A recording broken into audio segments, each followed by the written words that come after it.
Hey Internet, welcome to Thermodynamics tutorial. This is a made-up question not found in textbooks. What distinguishes pound mass from pound force? Pound mass is a mass unit.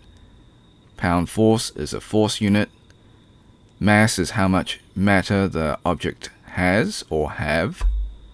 And force is how much push or pull is acting on the object.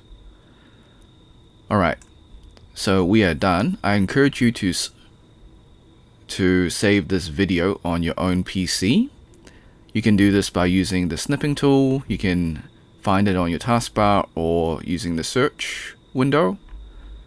And then go to the video option, go to new, drag your left click onto the YouTube screen, and then click the start button on top, so it should be top center of your screen. Click the replay button on YouTube, and then once YouTube's finished playing the video, just hit the red square to stop recording.